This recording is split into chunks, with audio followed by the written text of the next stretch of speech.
There's one basic reason why I like stand-up comedy. ಯಾರ ಮೇಲೂ depend ಆಗಂಗಿಲ್ಲ.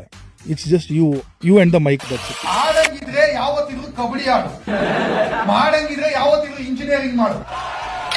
ನಮ್ದು ಸ್ವಲ್ಪ ಲ್ಯಾಂಗ್ವೇಜ್ ಅಂತ ಬಂದಾಗ ಸ್ವಲ್ಪ ಪೂಜ್ಯ ಭಾವನೆ ಇದೆ. ಕನ್ನಡ ಆಡಿಯನ್ಸ್ ಹೆಂಗಂದ್ರೆ ನೀವು ಕೆಟ್ಟ ಮಾತಾಡಿದ ತಕ್ಷಣ ಡಿಸ್ಕನೆಕ್ಟ್ ಆಗ್ಬಿಡ್ತಾರೆ. ನಾನು ನಮ್ಮ ಫ್ರೆಂಡ್ಸ್ ಎಲ್ಲ ಕೆಲವರು ಈ ಸ್ಪಿರಿಚುಯಾಲಿಟಿಗೆ ಅಲೈನ್ಡ್ ಆಗಿರೋರು ತುಂಬ ಜನ ಇದ್ದಾರೆ. ಸೊ ನಾವೆಲ್ಲ ಲೈಫ್ ಬಗ್ಗೆ ಮಾತಾಡ್ತೀವಿ. ಆಸೆಗಳಂದ್ರೆ ಏನು, ಲೈಫ್ ಅಂದರೆ ಏನು. ಕೆಲವ್ರು ಬಂದಂಗೆ ಡೈರೆಕ್ಟಾಗಿ ಕೇಳ್ಬಿಟ್ಟಿದ್ದಾರೆ ನಮಗೆ, ಏನಕ್ಕೆ ಇದೆಲ್ಲ ಇಷ್ಟೊಂದು ಮಾತಾಡ್ತೀರಾ, ಏನು ಪ್ರಯೋಜನ ಇದೆ, why can't you enjoy in the smallest of things. Just curious is the perfect title for my life actually. I've always been curious about everything. A year ago, 1.5 years back, ನಾನು ಇದೆಲ್ಲ ಯಾವುದು ಬೇಡ ಅಂತ ಬಿಟ್ಟು ಹೋದವನು ಆ್ಯಕ್ಚುಲಿ. ಒಂದು 5 years back ನಮ್ಗೆ obviously ಏನಿರುತ್ತೆ, ಒಂದು 2 lakhs ಸಂಬಳ ಬಂದರೆ ಸಾಕು ಅಂತಿರುತ್ತೆ. 5 years later ಇವಾಗ ಆ ಒಪಿನಿಯನ್ ಇಲ್ಲ. ಏನಕ್ಕೆ? See the ultimate treatment to depression or ultimate solution to not being happy is distraction.